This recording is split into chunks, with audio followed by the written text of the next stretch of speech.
Tabireba amadi miteng tabireba sunggo ahanba maktada ikai khumnajari. Ngasisu amok pumnamakkidamak pujarakliba film asigi maming The Cyan Dragon. Hariba film asi 25th January 2020 da release tawkhiba Chinese film amani. Film asi maruoina fantasy da based over film amani. Film asi horakpada kingdom anigi marakta lanthengnarami. Kingdom amagi maming Ying kawi.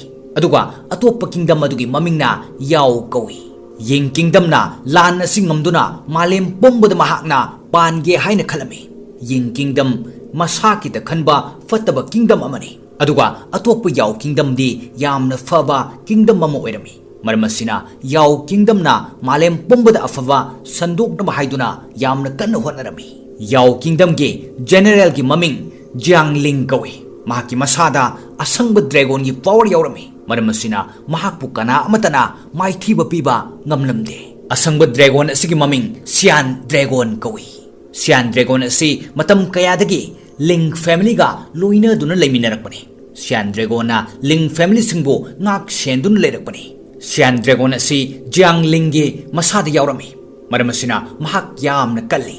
Jiangling gi maramdagi Yao kingdom na lal adu ngamge taurami. Lan asi ngamdringaida Ying kingdom gi miyoi khara laktuna Yao kingdom gi miyoi sing adu yamna sathina maithiba pirami.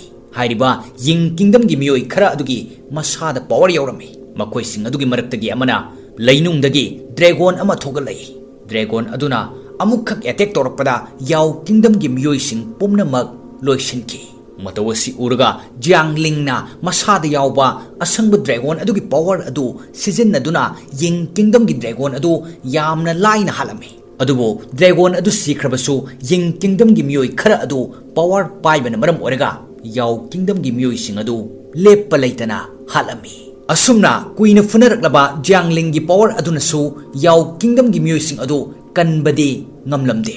Ying kingdom gi mi singna Jiangling sathina sokpa adu uraga atoppa dragon ama amuk lainungdagi thokalai. Jiangling na sokpa adu uraga Leo kawa Yao kingdom gi miyoi amana sensilatuna mating panglami. Jiangling na mahak soidana sirani khangbadagi masada yauramba asangba dragon power adu lauthokutuna Leo da sinarami. Aduga Leo da hari nahak mafam asidagi power asipuduna city da satkro. Mafam aduda aigi ichal Son Linga uno. Wahi asitaraga Leona yamna ngakladuna tawfam amada khangdana leirami. Jiangling na Leoda kanna haibadagi. Leona mafam adudagi sagol tongduna Jiangling na hairikpa mafam aduda Son Linga unaba laklami. Matang asidagi sin chance tawduna Son Ling ulai. Son Ling miyoi kharaga funabagi training tawduna leiri. Son Ling su mayamba Jiangling gumna funaba yamna hirami. Mahakna mafam asida training toriba asigi maramde dragon power adu lawduna Yao kingdom bo ngak senabagidamagni. Son Ling na training toriba aduda Leo su yauraklami. Aduga Leo na Son Ling da hari. Ayhak mafam asida Yao kingdom ge general na tharakpani. Mahakna ingonda posak ama nangonda sinanaba haiduna pirei. Asumna hairaga Leo na masada yauba dragon adu thogalai. Adubo ikui kuidana dragon adu Leo gi masada amuk changki. Matawasi uraga Son Ling yamna ngaklami.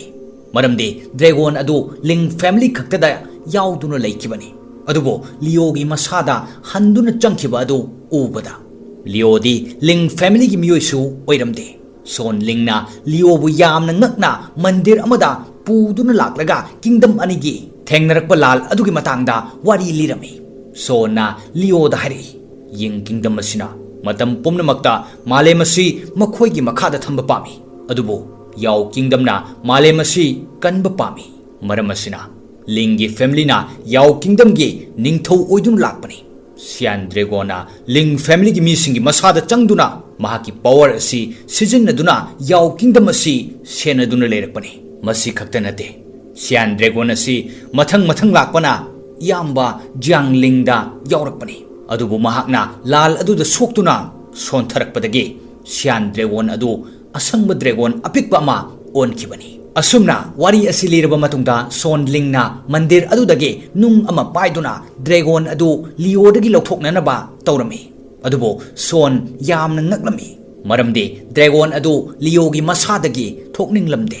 Cyan Dragon asi Ling family da thajabaga loinana matam kayadagi lerakpani adubo Cyan Dragon na Ling family nataba Leo ki masada laiki pomnamak asi uraga Son na Leo bo mayumda laina bahairami mathangi sinda Son Ling Ying kingdom gi ningthau gi manakta lai ningthau aduna Son Ling gi mayamba Jiang Ling si khre haiba khanglami aduga Jiang Ling si kibadagi Dragon su thoktuna mangkhre haina khalami atop sinda Leo gi masadagi Dragon adu thogalami aduga wari sanana bahaiduna kanna honarami adubo Cyan Dragon gi wasing adu Leo na khanglamde aduga amuk sinna si chance tawduna Ying kingdom adu ulai Ying kingdom gi ningthau aduna lal asi loisinaba kari tawgani haina hanglami wahi asi taraga Son Ling na khumlai achumbani aigi iyamba sikre adubo aikhoi gi Dragon adu mangdri haibadi aikhoi gi Dragon gi power adu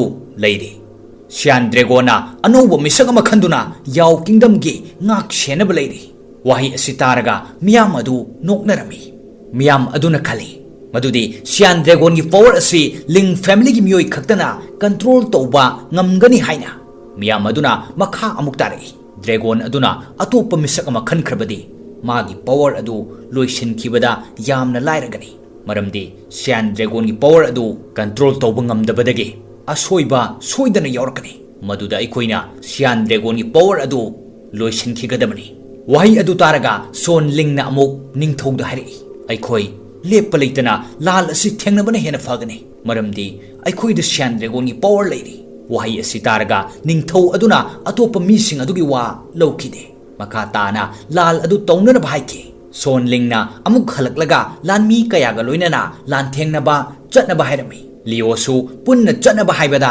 Leo na trick amasung control tambinaba Son da haijarami Leo na haibagi matung ina Son na Leo bu trick amasung control tambirami lamkhangda yum ama thengnabadagi makhoina mafam aduda leinaba tawrami Leo na mafam aduda su pothaba tawdana training tawduna leirami mafam aduda Ying kingdom gi power paiba miyoi khara laktuna attack tawri mafam aduda Ying kingdom gi miyoi sing adu Leo gi masada yauriba Dragon power adu launana bahaiduna lakhibani makhoina Leo gi manakta changnaba tawgada Son amadi khongloi sing aduna changhalamde maram asidagi makhoi phunaduna Ying kingdom gi miyoi ama Leo gi manakta changlaklami aduga Leo dagi power adu launana batawrami Ying kingdom gi misak aduna Leo dagi power adu lawba hawraklami Leo na magi power adu control tawba haitabadagi karisu tawba ngamlamde Leo gi masadagi power adu chingthokpa loidringaida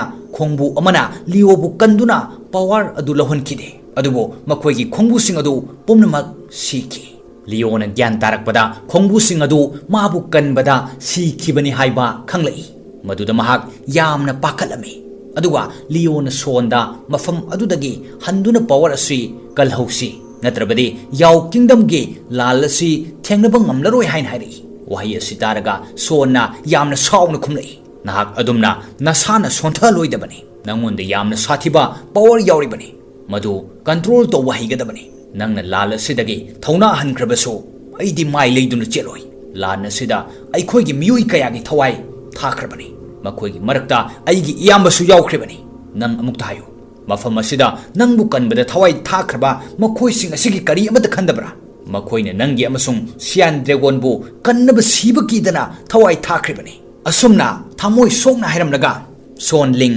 wan thaki maduda Leo na sensinduna asokpa sing adu yengduna punsin birami mathangi numita Leo na chana bahaiduna sem puraktuna pirami Son Ling na thamoi sokna hairi nahakna power adu control tawba tamdana lal asidi yawningdrabasu nang hankiba yarani aidi Ling family gi aruibi misakni maramasina aina hingli fawadi yaw kingdom amasung Cyan Dragon bu senaduna leigani wahi asitanaga Leo na harawjarami maramdi Son na Leo bu lal adu yawdaba yaroi haina force tawraktabagidama amaromda Leo su wakal nungairamde maramdi magidamakta thawai kaya mangkhre khanbada mathangi numita Son Ling amasung Leo masa masagi lambida tongan chanaki adubo lambida Leo na khalai madudi mahakna Son Ling bu mathanta chalhankiba asi aran bani haina asomdana Son Ling na Ying kingdom gi misinga yamna thauna laina phunarami ꯁꯣꯟꯒꯤ ꯃꯈꯨꯠꯇ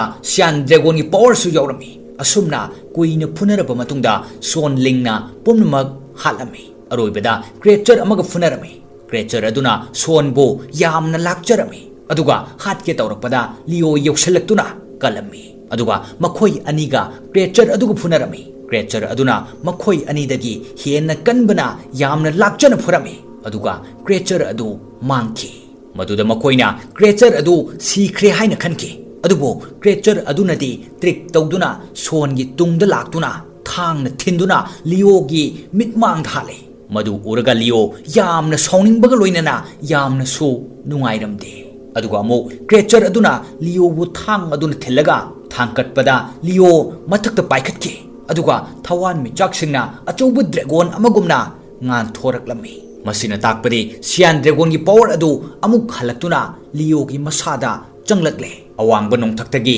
ꯂꯤꯑꯣꯅ ꯂꯥꯟ ꯇꯧꯐꯝ ꯑꯗꯨꯗ ꯄꯥꯏꯊꯔꯛꯇꯨꯅ ꯌꯤꯡ ꯀꯤꯡꯗꯝꯒꯤ ꯃꯤꯁꯤꯡꯕꯨ ꯌꯥꯝꯅ ꯁꯥꯊꯤꯅ ꯐꯨꯗꯨꯅ ꯃꯥꯏꯊꯤꯕ ꯄꯤꯔꯝꯃꯤ ꯌꯤꯡ ꯀꯤꯡꯗꯝꯒꯤ ꯃꯤꯁꯤꯡ ꯃꯥꯏꯊꯤꯔꯕ ꯃꯇꯨꯡꯗ ꯃꯈꯣꯏ ꯗ꯭ꯔꯦꯒꯣꯟ ꯑꯃ ꯊꯣꯛꯂꯛꯍꯜꯂꯝꯃꯤ ꯃꯔꯝ ꯑꯁꯤꯗꯒꯤ ꯂꯤꯑꯣ ꯌꯥꯝꯅ ꯋꯥꯔꯝꯃꯤ ꯑꯗꯨꯕꯨ ꯂꯤꯑꯣ ꯊꯧꯅꯥ ꯍꯟꯗꯅ ꯗ꯭ꯔꯦꯒꯣꯟ ꯑꯗꯨꯒ ꯊꯦꯡꯅꯔꯝꯃꯤ ꯂꯤꯑꯣꯅ ꯃꯐꯝ ꯑꯗꯨꯗꯒꯤ ꯄꯥꯏꯊꯣꯛꯇꯨꯅ ꯗ꯭ꯔꯦꯒꯣꯟ ꯑꯗꯨꯒꯤ ꯍꯥꯔꯠ ꯃꯄꯥꯗ ꯊꯥꯡꯁꯥꯡ ꯑꯃꯅ ꯊꯤꯜꯂꯤ ꯃꯔꯝ ꯑꯁꯤꯗꯒꯤ ꯗ꯭ꯔꯦꯒꯣꯟ ꯑꯗꯨ ꯂꯩꯃꯥꯏꯗ ꯇꯥꯗꯨꯅ ꯁꯤꯈꯤ ꯌꯤꯡ ꯀꯤꯡꯗꯝꯒꯤ ꯅꯤꯡꯊꯧ ꯑꯗꯨꯇꯃꯛ ꯉꯥꯏꯍꯧꯔꯦ ꯑꯇꯣꯞꯄ ꯌꯤꯡ ꯀꯤꯡꯗꯝꯒꯤ ꯃꯤꯑꯣꯏ ꯈꯨꯗꯤꯡꯃꯛ ꯍꯥꯠꯈꯤ ꯑꯗꯨꯒ ꯂꯥꯜ ꯑꯗꯨ ꯌꯥꯎ ꯀꯤꯡꯗꯝꯅ ꯉꯝꯂꯝꯃꯤ ꯂꯤꯑꯣꯅ ꯁꯣꯟꯒꯤ ꯍꯛꯆꯥꯡꯕꯨ ꯁꯤꯇꯤꯗ ꯍꯟꯗꯨꯅ ꯄꯨꯅꯕ ꯇꯧꯔꯝꯃꯤ ꯑꯗꯨꯒ ꯐꯤꯂꯝ ꯑꯁꯤ ꯃꯇꯥꯡ ꯑꯁꯤꯗ ꯂꯣꯏꯁꯤꯟꯈꯤ ꯐꯤꯂꯝ ꯑꯁꯤꯅ ꯑꯩꯈꯣꯏꯗ ꯇꯥꯛꯂꯤ ꯃꯗꯨꯗꯤ ꯃꯤꯑꯣꯏꯕ ꯑꯃꯅ ꯃꯤꯑꯣꯏꯕ ꯑꯃꯕꯨ ꯀꯩꯗꯧꯉꯩꯗ ꯍꯟꯊꯅ ꯈꯜꯂꯣꯏꯗꯕꯅꯤ ꯑꯃꯁꯨꯡ ꯏꯁꯥꯅ ꯏꯁꯥꯕꯨ ꯀꯩꯗꯧꯉꯩꯗ ꯍꯟꯊꯅ ꯈꯛ ꯈꯟꯖꯔꯣꯏꯗꯕꯅꯤ ꯃꯔꯝꯗꯤ ꯃꯤꯌꯥꯝꯅ ꯏꯀꯥꯏ ꯈꯨꯝꯅꯔꯤꯕ ꯑꯃꯁꯨꯡ ꯌꯥꯝꯅ ꯀꯜꯂꯕ ꯂꯤꯡ ꯐꯦꯃꯤꯂꯤꯗꯒꯤ